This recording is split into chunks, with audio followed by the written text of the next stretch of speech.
Tudo da Canção Nova em um só lugar. Canção Nova Play. O Senhor esteja convosco. Ele está no meio de nós. Proclamação do Evangelho de Jesus Cristo segundo Mateus. Glória a vós, Senhor.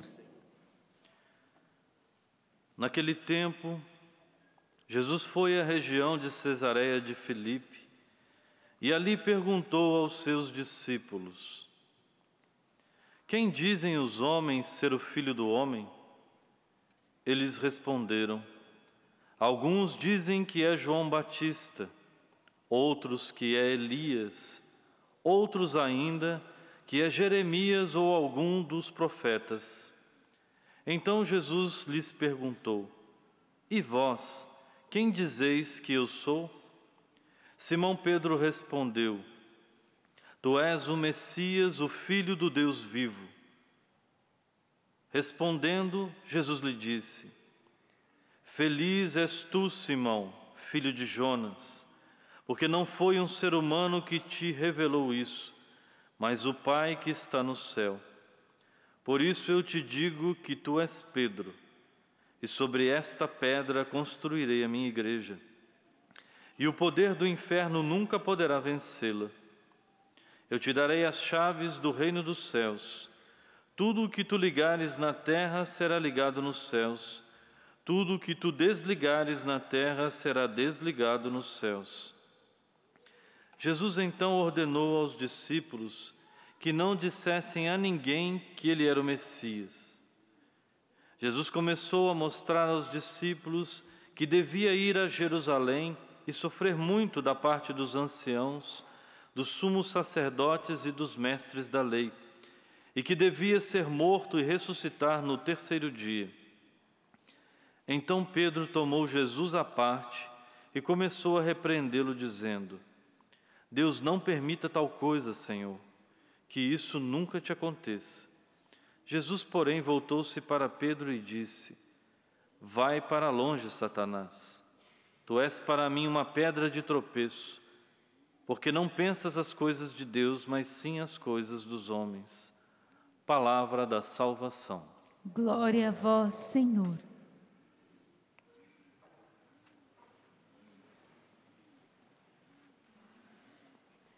Caro diácono Valdir, amados irmãos e irmãs, educar não é uma tarefa fácil, seja para o educador como para o educando. Para o educador, porque ele tem que insistir até aquilo inculcar na pessoa, até ela ter entendimento. E para o educando, um aprendizado, um crescimento. Assim Deus, Ele faz com o seu povo. Ele o tira de uma situação de escravidão, e para que ele possa entrar numa terra nova, com um coração novo, purificado, esses 40 anos no deserto, são 40 anos para que justamente eles se desfaçam do que era antigo, para poder assumir o novo. Então Moisés, ele como líder desse povo, é o que mais é socado, vamos dizer assim, é o que mais é provocado. Mas por trás está Deus, que sabe educar, que sabe conduzir o seu povo, mesmo que ele tenha o coração duro, mesmo que seja um povo difícil. Mesmo assim ele se compadece e procura mudar o coração desse povo. E ele muda de que maneira? Realizando as obras dele, que são incontestáveis e que são maravilhosas. Moisés sofre com isso também, junto com o povo. Não foi só o povo que falhou nesse sentido, mas Moisés também teve os momentos dele. E nesse momento em que o povo põe ele, questiona o estarmos ali, o não termos água e uma série de coisas, estão numa situação de total dependência de Deus. Sabe aquela situação que não tem a quem recorrer?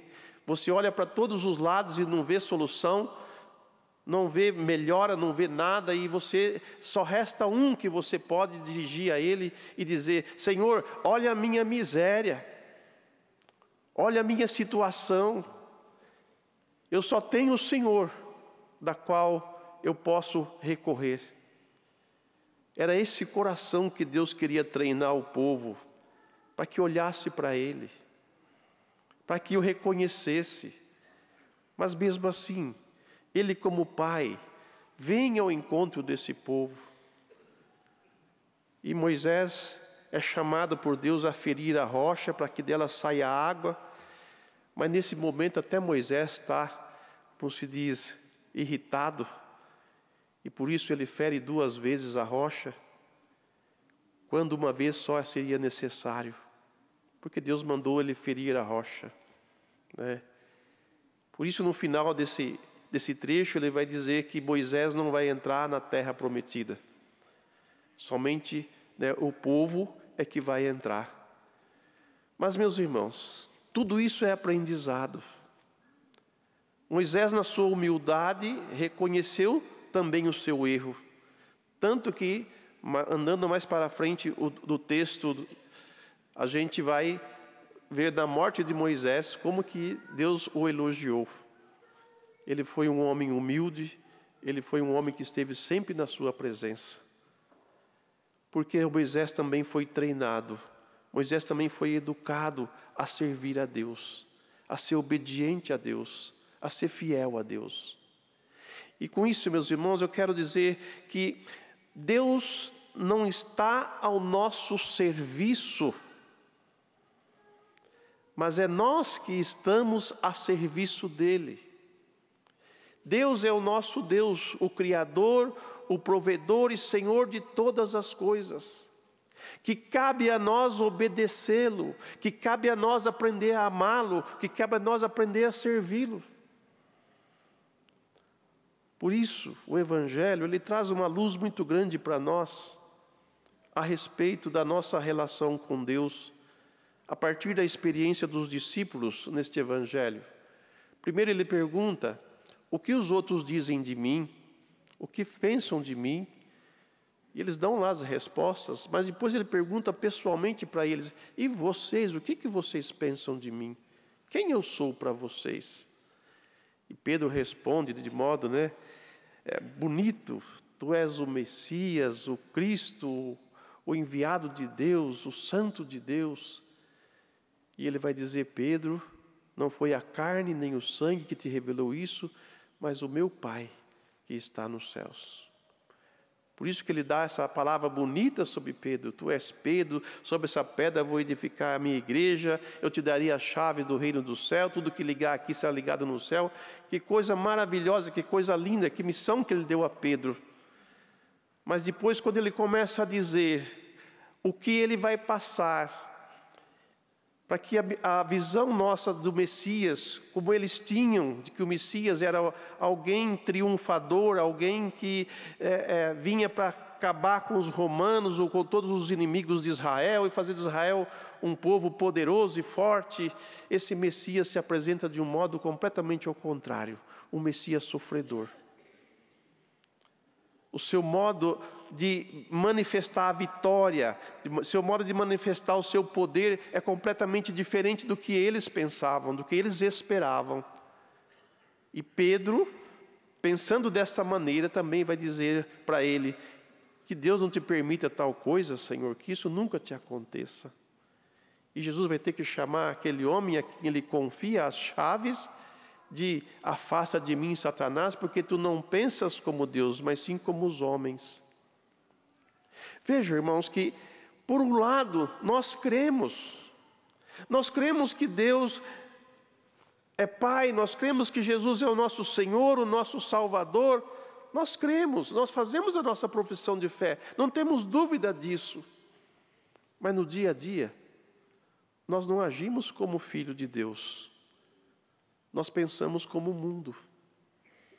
Nós agimos como o mundo. E aí nós caímos e tropeçamos. Então Deus quer nos educar desta maneira.